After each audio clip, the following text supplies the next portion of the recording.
President John F. Kennedy. Ladies and gentlemen, the very word secrecy is repugnant in a free and open society, and we are, as a people, inherently and historically opposed to secret societies, to secret oaths, and to secret proceedings. We decided long ago that the dangers of excessive and unwarranted concealment of pertinent facts far outweighed the dangers which are cited to justify it. Even today, there is little value in opposing the threat of a closed society by imitating its arbitrary restrictions. Even today, there is little value in ensuring the survival of our nation if our traditions do not survive with it. And there is very grave danger that an announced need for increased security will be seized upon by those anxious to expand its meaning to the very limits of official censorship and concealment.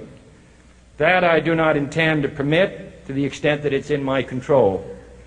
And no official of my administration, whether his rank is high or low, civilian or military, should interpret my words here tonight as an excuse to censor the news, to stifle dissent, to cover up our mistakes, or to withhold from the press and the public the facts they deserve to know.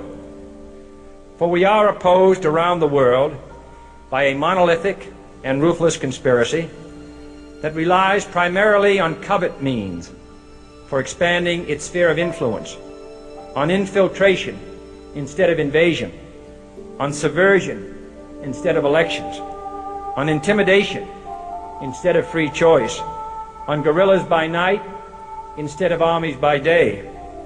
It is a system which has conscripted vast human and material resources into the building of a tightly knit, highly efficient machine that combines military, diplomatic, intelligence, economic, scientific, and political operations.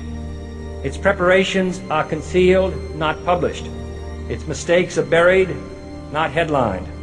Its dissenters are silenced, not praised. Its dissenters are silenced, not praised.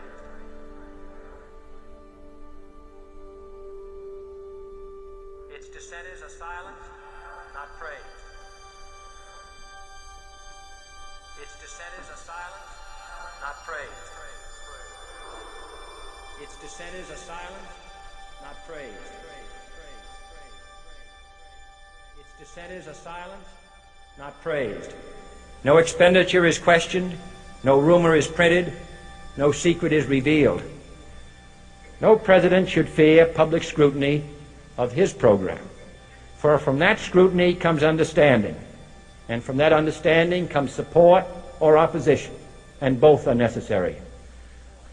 I am not asking your newspapers to support an administration, but I am asking your help in the tremendous task of informing and alerting the American people. For I have complete confidence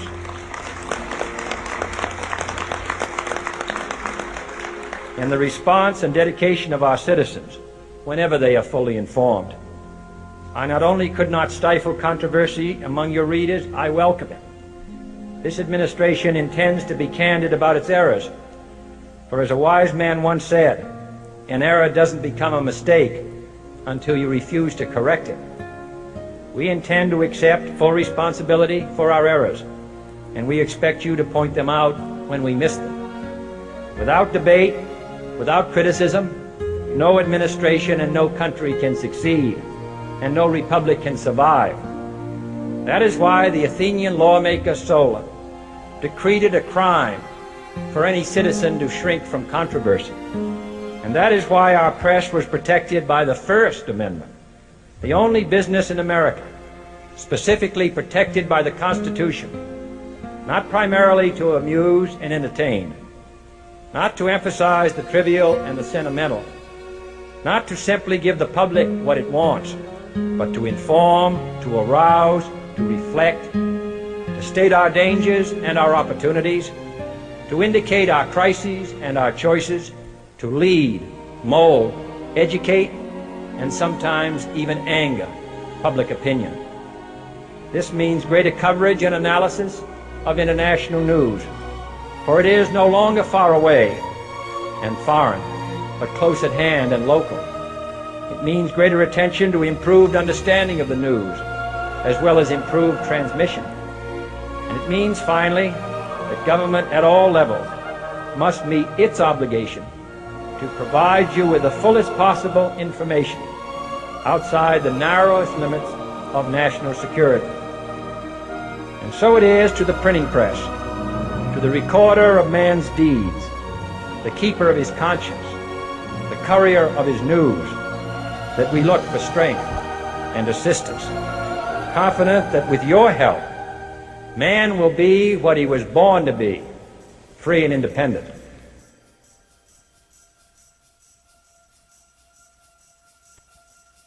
You were both in Skull and Bones, the secret society.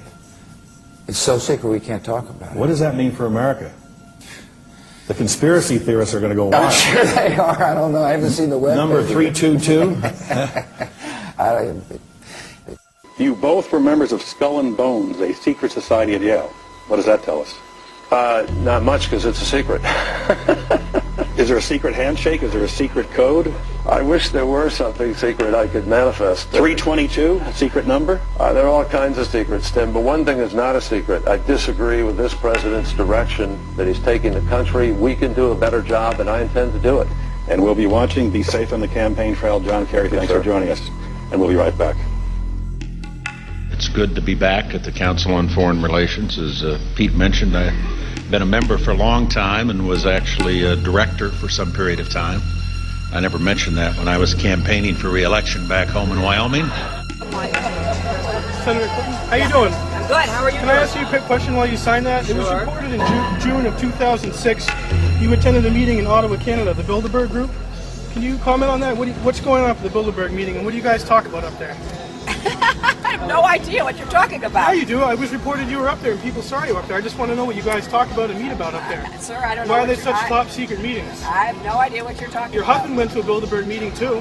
I'm just wondering. I'm not being rude or anything. No, I just want to know what happens at these meetings. Well, since I wasn't there, I have no idea. Okay, thank you, Senator. Thank you. How are you? There you go. Thank you very much. Listen, I am a happy member of the Bohemian Grove. I like the folks who come there, and it's really inappropriate for me to talk about the group beyond that. Thank you. Have you been there for the ceremony with the cremation of care? Frankly, I don't think that's something I need to talk to you about.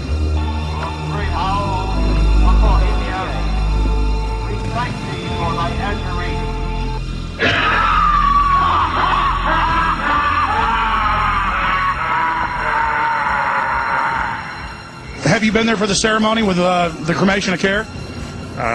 Frankly, I don't think that's something I need to talk to you about. Really? That's right. Well, I'm Alex Jones, and I snuck in there in 2000. I'm the guy that blew it wide open and got the video. It's been on national TV. Well, I disrespect you for that. You do? I do. But there's a lot of big public officials going in there. Don't we deserve to know? I don't know anything about you, and I don't know anything about your film. But if you go in there with an understanding, you violated that understanding by releasing that film, and I don't respect you for that. Really? But we have public officials. I'm sorry, you took an understanding when you went in there that you would not do that film. And did you have an understanding when you went in there? No. Did you crash it? Yes. Yeah, and it has no trespassing signs there too, doesn't it? No, they put them up after. Oh, I'm I sorry. just walked in. I'm sorry, sir. I've been there before. I know what the circumstances are, and I'm sorry you violated the understandings. But that was not a gentlemanly thing to do. But what about the ritual? Is the ritual gentlemanly?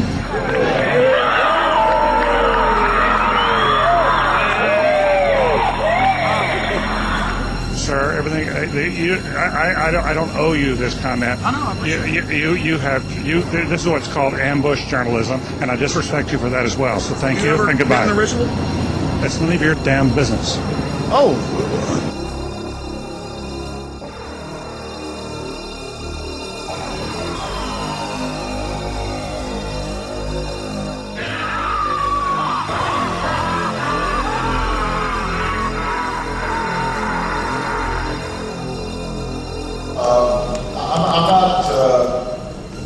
The Council on Foreign Relations, I don't know if I'm an official member. I've spoken there before.